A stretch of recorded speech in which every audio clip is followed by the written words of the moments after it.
bestbookbits.com brings you the book summary of 7 Principles for Making Marriage Work by Gottman and Nan Silver. New York Times bestseller, over 1 million copies sold. The 7 Principles for Making Marriage Work has revolutionized the way we understand, repair, and strengthen marriages. John Gottman's unprecedented study of couples over a period of years has allowed him to observe the habits that can make and break a marriage. Here is the culmination of the work, the 7 principles that guide couples on a path towards a harmonious and long-lasting relationship. Straightforward yet profound, these principles teach partners new approaches for resolving conflicts, creating new common ground, and achieving greater levels of intimacy. Gottman offers strategies and resources to help couples collaborate more effectively to resolve any problem, whether dealing with issues related to sex, money, religion, work, family, or anything else. On with the book summary. About 67% of couples experience a large drop in marital satisfaction in the 3 years after the birth of their first baby. Inside the Seattle Love Lab, the truth about happy marriages. My goal has been nothing more ambitious than to uncover the truth about marriage, to finally answer the questions that have puzzled people for so long.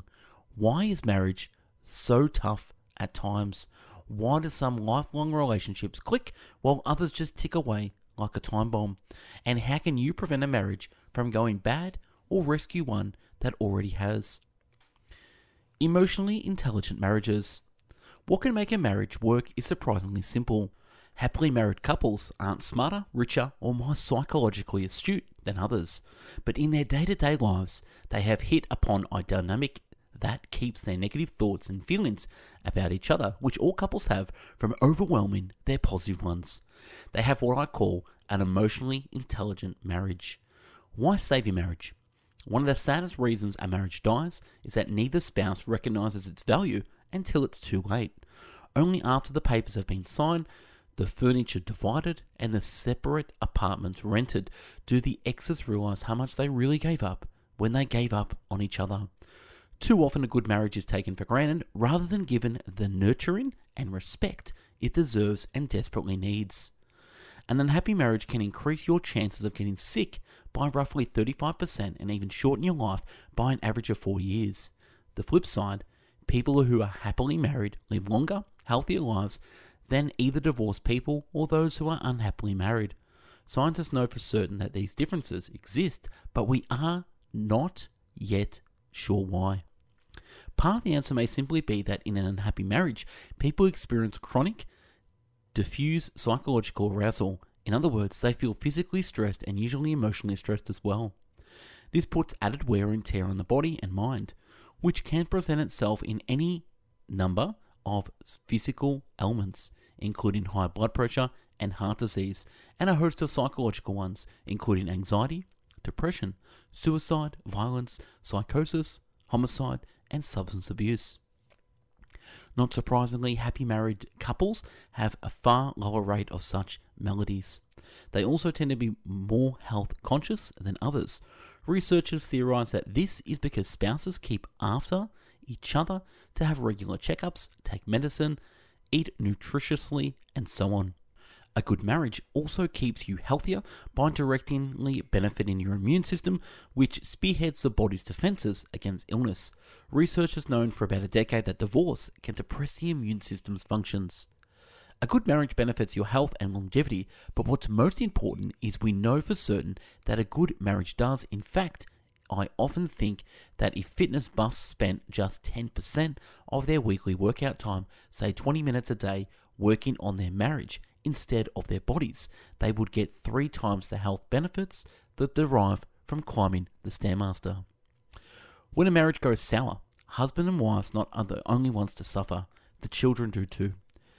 Innovative research, revolutionary findings. When it comes to saving a marriage, the stakes are higher for everybody in the family, and yet despite the documented importance of marital satisfaction, the amount of scientifically sound research into keeping marriages stable and happy is shockingly small.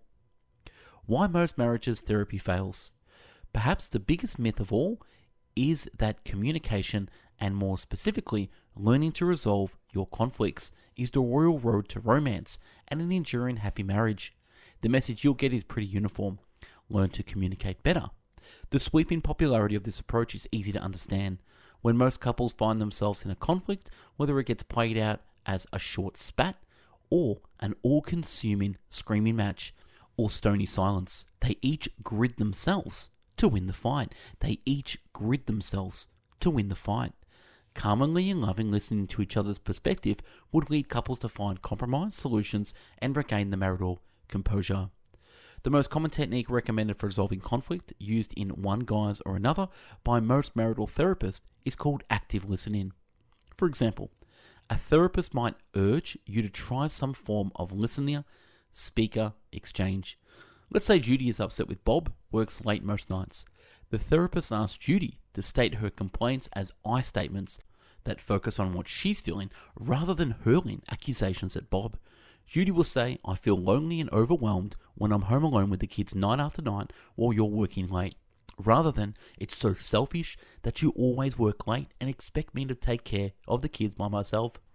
By forcing couples to see their differences from each other's perspectives, problem solving is supposed to take place without anger. This approach is often recommended whatever the specific issue, whether your conflict concerns the size of your grocery bill or a major difference in your lifelong goals.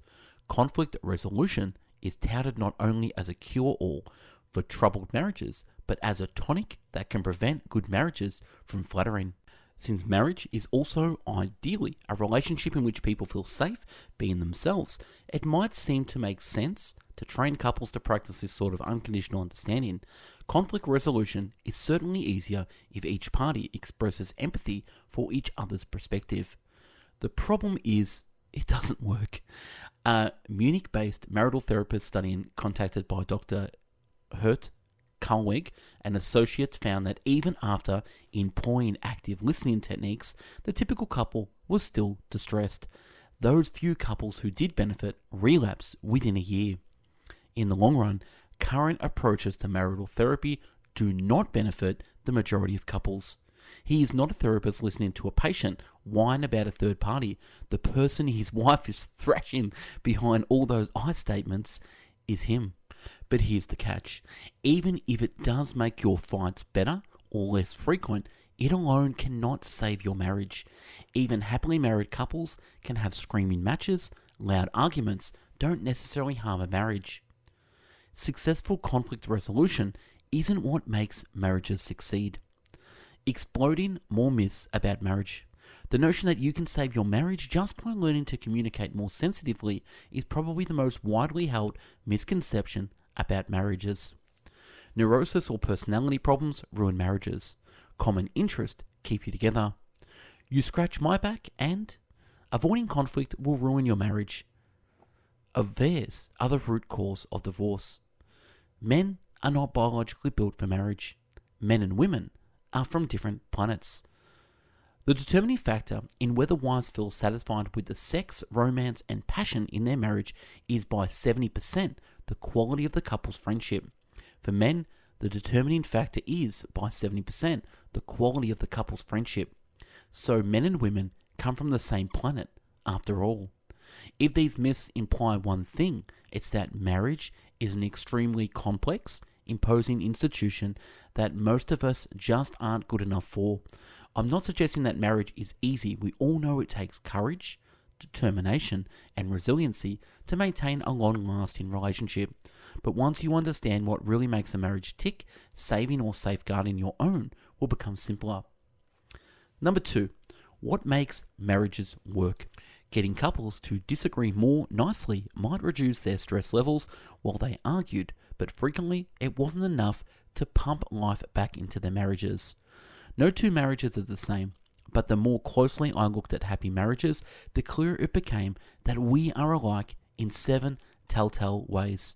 Happily married couples may not be aware that they follow these 7 principles, but they all do.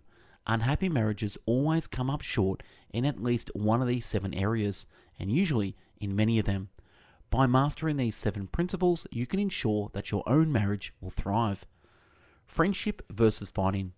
At the heart of the program is the simple truth that marriages are based on deep friendships. By this I mean mutual respect for and enjoyment of each other's company. These couples tend to each other intimately. They are well versed in each other's likes, dislikes, personality quirks, hopes and dreams. They have an abiding regard for each other and express their fondness not just in big ways, but in little ways, day in and day out. Friendships fuels the flames of romance because it offers the best protection against feeling adversarial toward your spouse. Most marriages start off with such a high positive set point that it's hard for either partner to imagine their relationship derailing. But far too often this blissful state doesn't last. Over time, anger, irritation, and resentment can build to the point that the friendship becomes more and more of an abstraction. The couple may pay lip service to it, but it is no longer their daily reality. Eventually, they end up in a negative sentiment override. Everything gets interpreted more and more negatively. Words said in a neutral tone of voice are taken personally. The wife says, "You're not supposed to run the microwave without any food in it." The husband sees this as an attack, so he says something like, "Don't tell me what to do. I'm the one who read the manual." Another battle begins. An extramarital physical affair is only one type of disloyalty that threatens a couple once their sound relationship house falls. Betrayal is fundamentally any act of life choice that doesn't prioritize the commitment and put the partner before all others. Non-sexual betrayals can devastate a relationship as thoroughly as a sexual affair. Some common forms of deceit include being emotionally distant, siding with a parent against one's mate, disrespecting the partner, and breaking significant promises. Betrayal lies at the heart of every failed relationship. The key is learning how to better attune to each other and make friendship a top priority.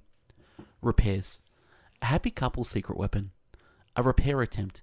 This name refers to any statement or action, silly or otherwise, that prevents negativity from escalating out of control.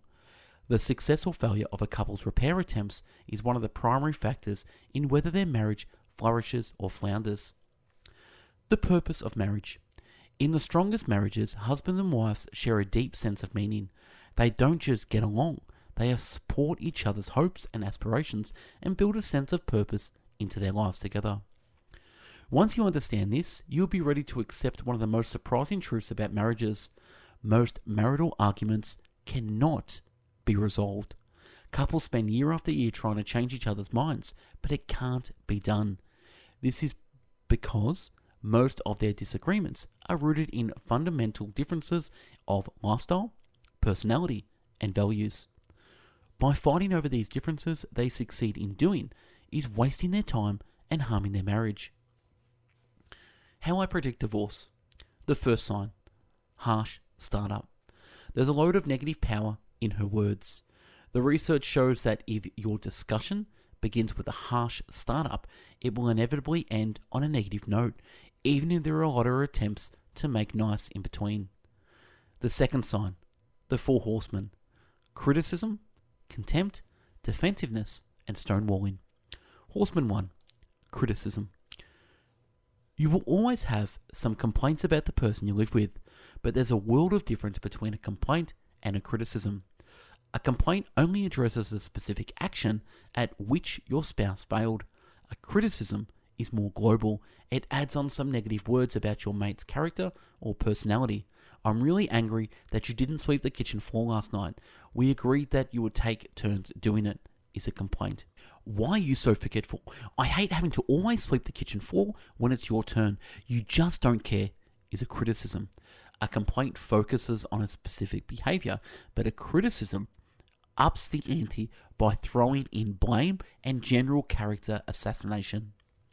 Horseman number 2, contempt. Couples who are contemptuous of each other are more likely to suffer from infectious illnesses, colds, flus, and so on than other people. Horseman number 3, defensiveness. Defensiveness just escalates the conflict, which is why it is so deadly. And horseman number 4, stonewalling.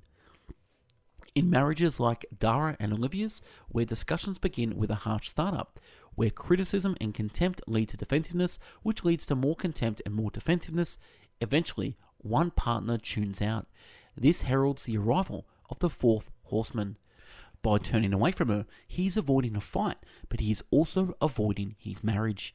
He has become a stonewaller. Although both husbands and wives can be stonewallers, this behaviour is far more common among men. Sits like an impassive stone wall. The stonewaller acts as though he couldn't care less about what you're saying, if he even hears it. The third sign, flooding. Usually people stonewall as a protection against feeling flooded. Stonewalling means that your spouse's negativity, whether in the guise of criticism or contempt or even defensiveness, is so overwhelming and so sudden that it leaves you shell-shocked. You feel so defenseless against this sniper attack that you learn to do anything to avoid a replay. The more often you feel hooded by your spouse's criticism or contempt, the more hypervigilant you are for cues that your spouse is about to blow again. All you can think about is protecting yourself from the turbulence your spouse's onslaught causes, and the way to do this is to disengage emotionally from the relationship. The fourth sign, body language. When we monitor couples for bodily changes during a tense discussion, we can see just how physically distressing flooding is. One of the most apparent of these physical reactions is that the heart speeds up. When a pounding heart and all other physical stresses reactions happen in the midst of a discussion with your mate, the consequences are disastrous. Your ability to process information is reduced, meaning it's harder to pay attention to what your partner is saying. Creative problem solving goes out the window. You're left with the most reactive, less intellectually sophisticated responses in your repertoire to fight, act critical, contemptuous, or defensiveness, or flee, stonewall. Any chance of resolving the issue is gone. Most likely, this discussion will worsen the situation. Men and women really are different. In 85% of marriages, the stonewaller is the husband. It's a biological fact. Men are more easily overwhelmed by marital conflict than their wives. Without help, the couple will end up divorced or living in a dead marriage, in which they maintain separate, parallel lives in the same home. They might go through the motions of togetherness, attending their children's plays, hosting dinner parties, taking family vacations, but emotionally, they are no longer feel connected to each other. They have given up. The fifth sign, failed repair attempts. When the four horsemen are present, but the couple's repair attempts are successful, the result is a stable, happy marriage. The sixth sign, bad memories. When a relationship gets subsumed in negativity, it's not only the couple's present and future life together that are put at risk, their past is in danger too. When a marriage is not going well, history gets rewritten for the worse. When the four horsemen overrun a home, impairing the communication, the negativity mushrooms to such a degree that everything a spouse does or ever did is recast in a negative light. The end draws near. When a marriage gets to the point where the couple have rewritten their history, when their minds and bodies make it virtually impossible to communicate and repair their current problems, it is almost bound to fail. They find themselves constantly on red alert because they always expect to do combat. The marriage becomes a torment. Some people leave a marriage literally by divorcing. Others do so by leading parallel lives together.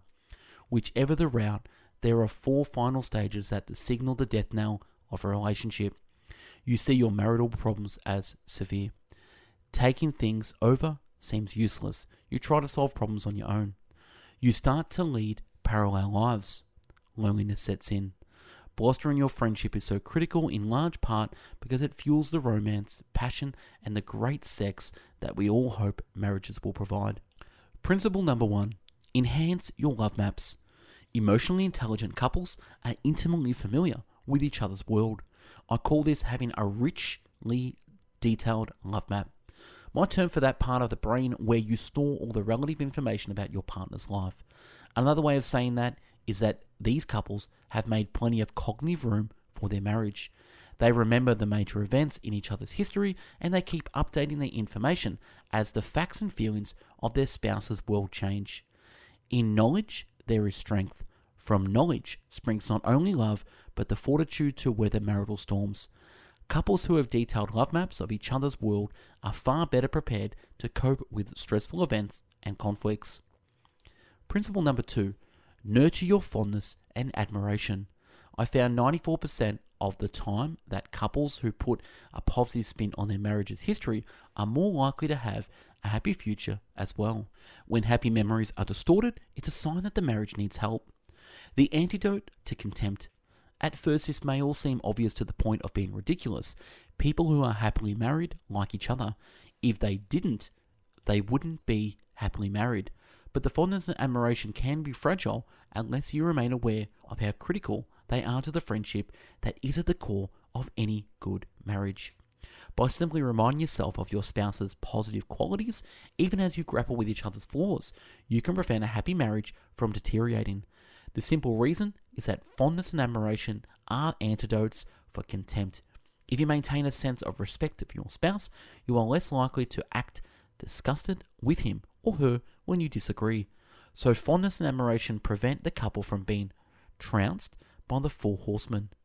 If your mutual fondness and admiration have been completely extinguished, your marriage is in dire trouble. Without the fundamental belief that your spouse is worthy of honor and respect, where is the basis for any kind of rewarding relationship? There are many couples in whom the fondness and admiration system has not died, but is buried under layers of negativity, hurt feelings, and betrayal. By reviving the positive feelings that still lie deep down, you can vastly improve your marriage. Contempt is a corrosive that over time breaks down the bond between husband and wife. The better in touch you are with your deep-seated positive feelings for each other, the less likely you are to act contemptuous for your spouse when you have a difference of opinions. Facing the flames. You can only do this meditating a bit on your partner and what makes you cherish him or her. When you acknowledge and openly discuss positive aspects of your partner and your marriage, your bond is strengthened. Singing each other's praises can only benefit your marriage, but in order to ensure that the gains continue, you need to put your respect and affection to work. Principle number 3. Turn toward each other instead of away. Real-life romance is fueled by a far more humdrum approach to staying connected. It is kept alive each time you let your spouse know he or she is valued during the grind of everyday life. In marriage, people periodically make what I call bids for their partner's attention, affection, humor, or support. People either turn toward one another after these bids, or they turn away. Turning toward is the basis of emotional connection, romance, passion, and a good sex life. The biggest payoff for this emotional bank account isn't the cushion it offers when the couples are stressed. As I said, turning toward your spouse in a little ways is also the key to long-lasting romance. Many people think that the secret to reconnecting with their partner is a candle-lit dinner or by-the-sea vacation. But the real secret is to turn toward each other in little ways every day. 2 obstacles to turning toward. Missing a bid because it's wrapped in anger or other negative emotions. Before you reply defensively to your partner, pause for a moment and search for a bid underneath your partner's harsh words. Then focus on the bid, not the delivery. Being distracted of the wide world. Couples often ignore each other's emotional needs out of mindlessness, not malice. The first step in turning toward each other more is simply to be aware of how critical these mundane moments are, not only to your marriage stability, but to its ongoing sense of romance. The stress-reducing conversation. Take turns. Each partner gets to be the complainer for 15 minutes. Don't give unsolicited advice. The cardinal rule when helping your partner de-stress is that the understanding must precede advice. You have to let your partner know that you can fully understand and emphasize with the dilemma before you suggest a solution. Oftentimes your spouse isn't asking you to come up with a solution at all, just to be a good listener or offer a ready shoulder to cry on. Show genuine interest. Communicate your understanding. Take your spouse aside. This means being supportive even if you think his or her perspective is unreasonable. Don't side with the opposition. This will make your spouse resentful or dejected. Express a we against others attitude. Express affection. Hold your mate, put an arm on his or her shoulder and say, I love you. Validate emotions. Let your partner know that his or her feelings make sense to you. Coping with your partner's sadness, fear and anger. Acknowledge the difficulty. Self-soothe. Remember, the goal is understanding. Use exploratory statements and open-ended questions. Don't ask why. Bear witness. Use your partner's metaphors. Extra tips for listening to sadness and crying. Ask what's missing. Don't try to cheer up your partner. Extra tips for listening to anger. Don't take it personally. Don't ever tell your partner to calm down. Search out the goal and obstacle. Extra tips to listening to fear and stress.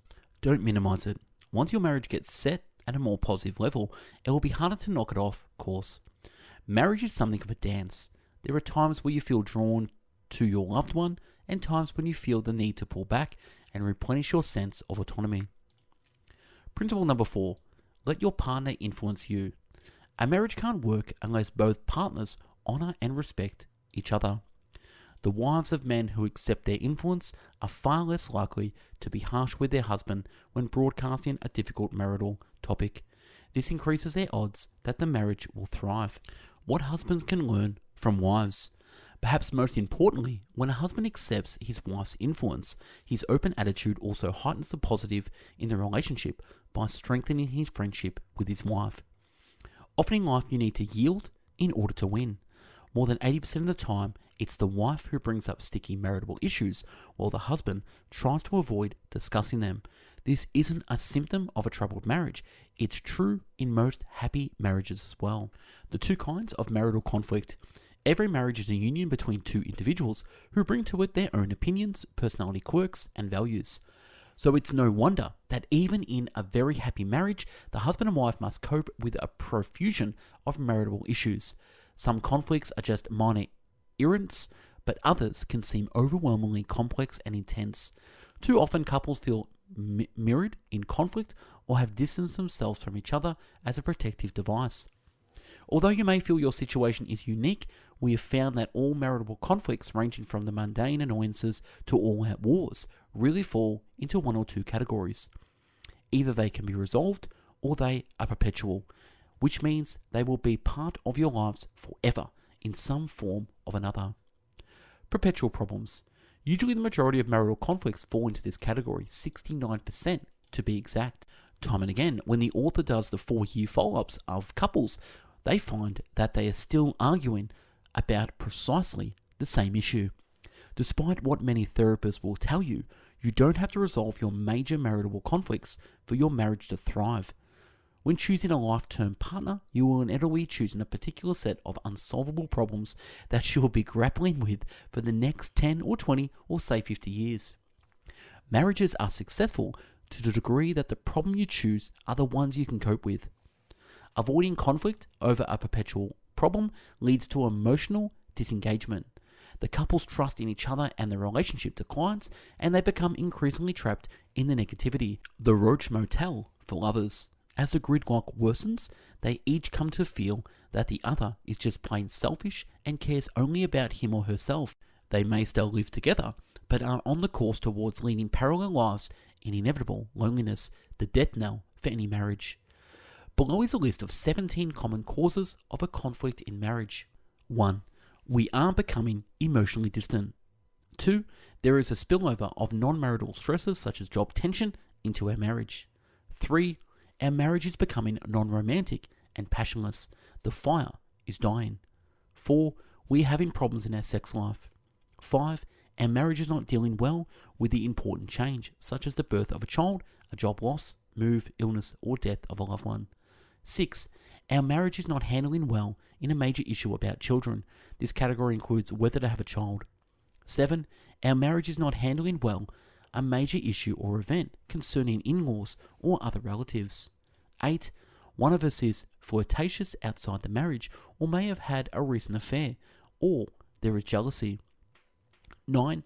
Unpleasant fights have occurred between us. 10. We have differences in our basic goals and values or desired lifestyle. 11. Very disturbing events, for example, violence, drugs, an affair, have occurred within our marriage. 12. We are not working well as a team. 13. We are having trouble sharing power and influence. 14. We are having trouble handling financial issues well. 15. We are not having much fun together these days. And 16. We are not feeling closeness about spiritual issues these days. And 17. We are having conflicts about being a part of and building a community together. The key to all conflict resolution. Negative emotions are important. Although it is stressful to listen to your partner's negative feelings, remember that successful relationships live by the motto, when you are in pain, the world stops and I listen. This is true even when your partner's anger, sadness, disappointment, or fear is directed at you. Negative emotions hold important information about how to love each other better. No one is right. There is no absoluta reality in marital conflict, only two subjective ones. Acceptance is critical. It is virtually impossible for people to heed advice unless they believe the other person understands, respects, and accepts them for who they are. When people feel criticized, disliked, or unappreciated, they are unable to change. Focus on fondness and admiration. For a marriage to go forward happily, you need to pardon each other and give up the past resentments. This can be hard to do, but it is well worth it. When you forgive your spouse, you both benefit. Bitterness is a heavy burden. As Shakespeare wrote in The Merchant of Venice, mercy is twice blessed. It blesses him that gives and him that takes. Principle number 5. Solve your solvable problems. By studying intently what these couples did do, the author came up with a new model for resolving conflict in a loving relationship. His 5th principle entails the following steps. Soften your startup. Learn to make and receive repair attempts. Soothe yourself and each other. Compromise. Be tolerant of each other's faults. Step 1. Soften your startup. A harsh startup usually begins the cycle of the 4 horsemen, which leads to flooding and in turn increased emotional distance and loneliness that lets the marriage wither. Here are some suggestions to ensure that your startup is soft. Complain, but don't blame. Make statements that start with I instead of you. Just keep in mind that if your words focus on how you're feeling rather than accusing your spouse, your discussion will be far more successful. Describe what is happening. Don't evaluate or judge. Be clear. Don't expect your partner to be a mind reader. Be polite. Add phrases such as please and I would appreciate it if. Be appreciative. Don't store things up. Learn to make and receive repair attempts. What separates stable, emotionally intelligent marriages from others is not that their repair attempts are necessarily more skillful or better thought out, but that their repair attempts are getting through to their spouse. This is because the air between them hasn't been clouded by a lot of negativity. Your future together can be bright even if your disagreements tend to be very negative. The secret is learning the right kind of damage control. Soothe yourself and each other. It's harder for a man's body to calm down after an argument than a woman's. I have found that in vast majority of cases, when one spouse does not get the other's repair attempt, it's because the listener is flooded and therefore can't really hear what the spouse is saying. When you're in this conflict, the most thoughtful repair attempt in the world won't benefit your marriage. The first step is to stop the discussion. If you keep going, you'll find yourself exploding at your spouse or imploding, stonewalling, neither of which will get you anywhere other than one step further down the marital cascades that leads to divorce. That break should last at least 20 minutes, since it will be that long before your body calms down. Each other. Once you've calmed down, you can benefit your marriage enormously if you then take some time to calm each other. Compromise. Like it or not, the only solution to marital problems is to find compromise. In an intimate, loving relationship, it just doesn't work for either of you to get things all your way, even if you're convinced that you're right. This approach would create such inequity and unfairness that the marriage would suffer. Before you try to resolve a conflict, remember that the cornerstone of any compromise is the 4th principle of marriage, accepting influence. This means that for a compromise to work, you can't have a closed mind to your spouse's opinions and desires. You don't have to agree with everything your spouse says or believes, but you'd have to be honestly open to considering his or her position. That's what accepting influence is really all about. If you find yourself sitting with your arms folded and shaking your head no, or just thinking it, when your spouse is trying to talk out a problem with you, your discussion will never get anywhere. Finding common ground. Decide together which solvable problems you want to tackle, then sit separately and think about the problem. Dealing with emotional injuries. The past is never dead. In fact, it's not even past. We can revisit the past because it still lives in our bodies in the present. If emotional injuries aren't addressed, they tend to become constraint irritants, like a stone in your shoe that you keep walking on. People tend to ruminate about these incidents, and emotional distance can build up over time. It is perfectly normal to have past emotional injuries that need talking about or processing. Processing a previous emotional injury. Step 1. Choose a specific incident to work through. Step 2. Decide who will speak first. Step 3. Say out loud what you were feeling then. Step 4. Share your subjective reality and what you needed. Step 5. Identify and explore your triggers. Step 6. Acknowledge your role in what happened. Step 7. Looking ahead. Constructive plans. When you have mastered the general problem-solving skills outlined in this chapter, you'll find that many of your problems find their own solutions. Once you get past the barriers that have prevented clear communication, difficulties are easy to resolve. Coping with typical solvable problems. Work stress, in-laws, money, sex, housework, a new baby. These are the most typical areas of marital conflict, so there's a good chance at least some of them are not hot buttons in your relationship.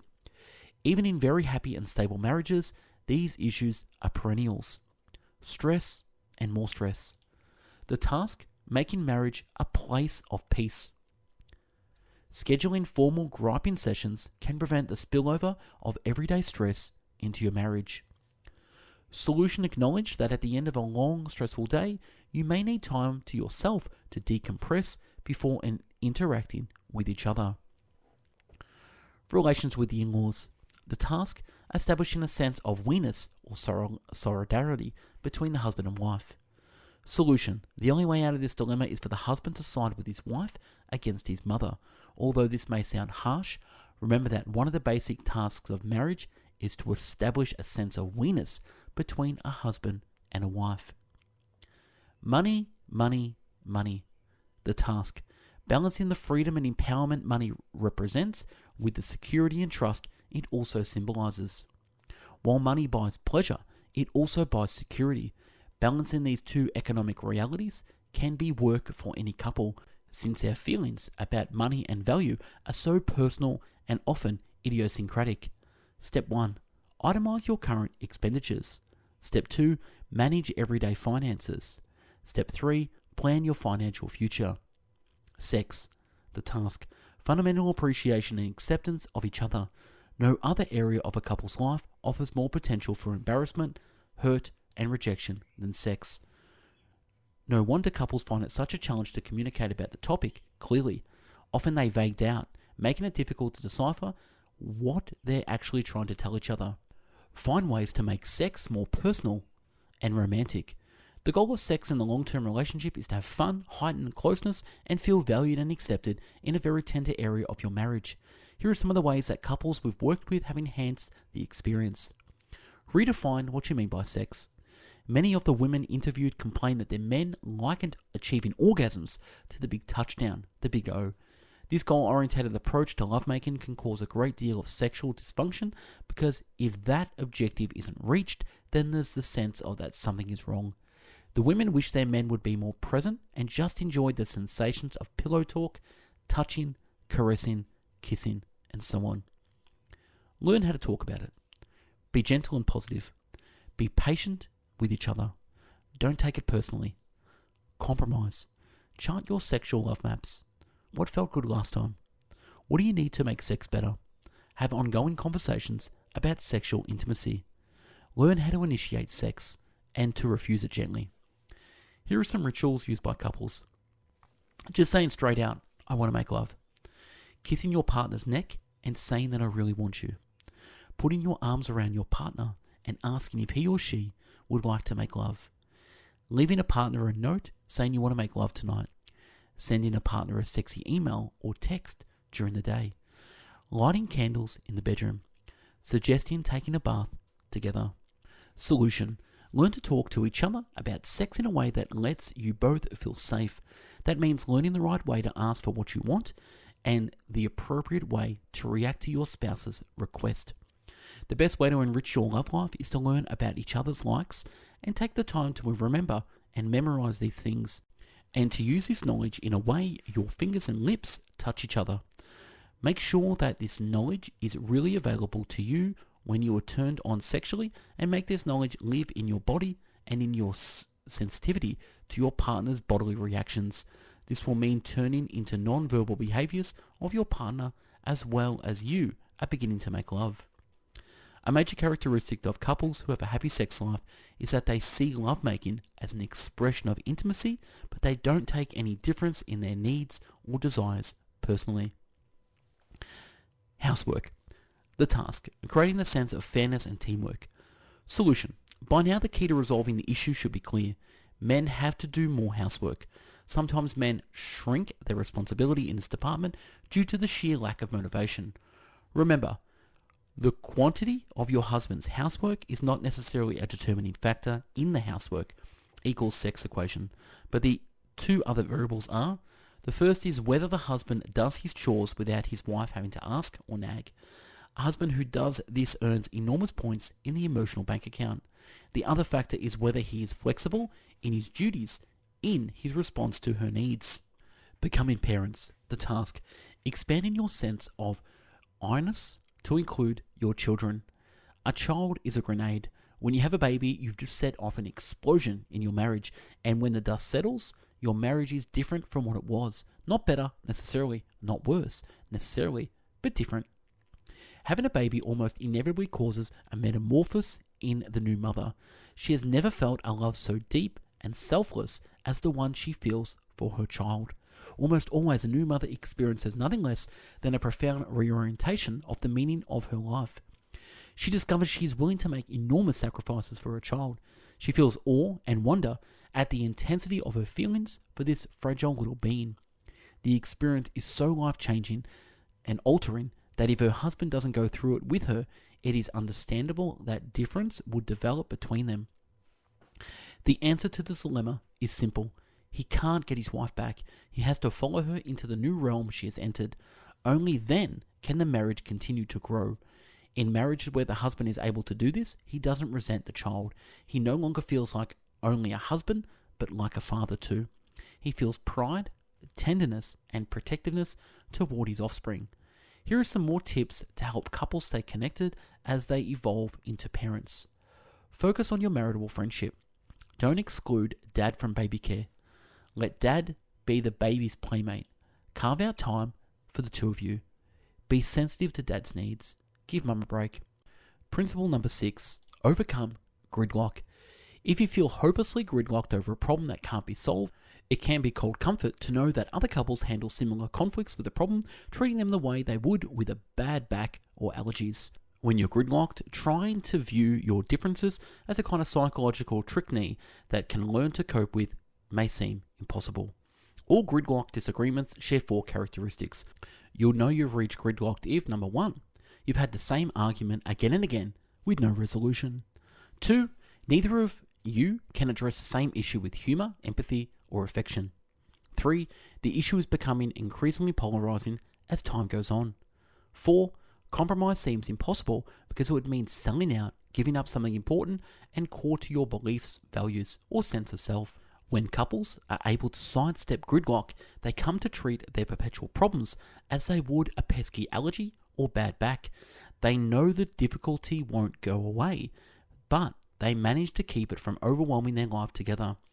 Remember that you don't have to solve the problem to get past gridlock. Neither of you have to give in or lose. The goal is to be able to acknowledge and discuss the issue without hurting each other. What dreams are made of? To navigate your way out of gridlock, you have to first understand that no matter how seemingly insignificant the issue, gridlock is a sign that you each have dreams for your life that the other isn't aware of, or hasn't acknowledged, or doesn't respect. By dreams, I mean the hopes, aspirations, and wishes that are a part of your identity and give the purpose and meaning to your life. For example, underneath the dream to make lots of money may be the need for security. Become a dream detective. If you reach gridlocked on any issues in your marriage, big or small, the first step is to identify which dream or dreams are fueling the conflict. One good indicator that you're wrestling with hidden dreams is that you see your spouse as being the sole source of the marital problem. Uncovering a hidden dream is a challenge. The dream is unlikely to emerge until you feel that your marriage is in a safe place to talk about it. Keep working on unresolvable conflicts. Couples who are demanding of their marriages are more likely to have deep, satisfying unions than those who lower their expectations. Working on gridlock marital issues. Step 1. Explore the dreams. To get started, choose a particular gridlock conflict to work on. Then write an explanation of your position. Don't criticize or blame your spouse. Speaker's job. Talk honestly about your position and what it means to you. Describe the dream that's fueling it. Explain where the dream comes from and what it symbolizes. Be clear and honest about what you want and why it is so important. Listener's job. Suspend judgment. Don't take your spouse's dream personally, even though it clashes with one of yours. Acknowledging and respecting each other's deepest, most personal hopes and dreams is the key to saving and enriching your marriage. Step 2. Soothe each other. Discussing dreams that are in opposition can be stressful, since you'll accomplish nothing if either of you becomes flooded. Take a break for some soothing before attempt to slog through the gridlock. Step 3. End the gridlock. Try to separate the issue into 2 categories. In one, put these aspects of the issue you absolutely cannot give on without violating your basic needs or core values. In the second category, put all aspects of the issue where you can be flexible because they are not so hot for you. Try to make the second category as large as possible and the first category as small as possible. Step 4, say thank you. Principle number 7, create shared meaning. A crucial goal of any marriage, therefore, is to create an atmosphere that encourages each person to talk honestly about his or her convictions. The more you speak candidly and respectfully with each other, the more likely there is to be a blending of your sense of meaning. The 4 pillars of shared meaning. Pillar number 1, ritual of connection. Creating rituals in your marriage and with your children can be a powerful antidote to this tendency to disconnect. A ritual is a structured event or routine that you each enjoy and depend on, and that both reflects and reinforces your sense of togetherness. Pillar number 2, support for each other's roles. Our sense of our place in the world is based to a great extent on the various roles we play. We are spouses, children, perhaps parents, and workers of one kind or another. From the standpoint of marriage, our perspective of our own roles and mates can either add to the meaningfulness and harmony between us and or create tension. Pillar number 3, shared goals. Part of what makes life meaningful are the goals we strive to achieve. While we all have some very practical goals, like earning a certain income, we also have deeper, more spiritual goals. Pillar number 4, shared values and symbols. Another sign of shared meaning in our marriage is that your lives are surrounded by things that represent the values and beliefs you share. Often, these things are literally objects. Religious icons like a crucifixion or a mezuzah are the most obvious symbols of faith a couple may display in their home, but there are other, more personalized ones as well. Afterward, what now? No book or therapist can solve all of your marital problems. But by incorporating these 7 principles into your marriage, you can really change the course of your relationship. Even making just a small and gentle change in the trajectory of your marriage can have a dramatic, positive effect over time. The catch, of course, is that you have to build on the change and keep it going. Improving your marriage is kind of like a journey. Like all journeys, it begins by suspending disbelief, taking one small step, and then seeing where you are and taking the next step. Remember, working briefly on your marriage every day will do more for your health and longevity than working out at a health club. Forgive yourself. The other source of criticism in marriage comes from within. It is connected to self-doubt that has developed over the course of one's life, particularly during childhood. In other words, it begins as criticism of oneself. If you consider yourself inadequate, you are always on the lookout for what is not there in yourself and your partner, and let's face it, anyone you marry will be lacking in certain desirable qualities. The problem is that we tend to focus on what's missing in our mate and overlook the fine qualities that are there. We take those for granted. I realize the immense differences it made in my role as a husband and a father for me to forgive myself and for all of my imperfections. One of the most meaningful gifts a parent can give a child is to admit his or her own mistake, to say, I was wrong here, or I'm sorry. This is so powerful because it gives the child permission to make a mistake, to admit having messed up and still be okay. It builds to the forgiveness of self. In the same way, saying I'm sorry and meaning it to your spouse is a very significant event. The more you can imbue your relationship with the spirit of thanksgiving and the graceful presence of praise, the more meaningful and fulfilling your lives together will be. And that's right on this book summary, The 7 Principles for Making Marriage Work. If you want the PDF download, click the link below. We at Best Book Bits have done over 1,000 book summaries in video, written, audio format in all different categories. So check it out at bestbookbits.com. Subscribe to the YouTube channel or follow us on Google Podcast, Spotify, or Apple Podcast. Have a great day. Hopefully your marriage can work out and thrive. Take care. Bye-bye now.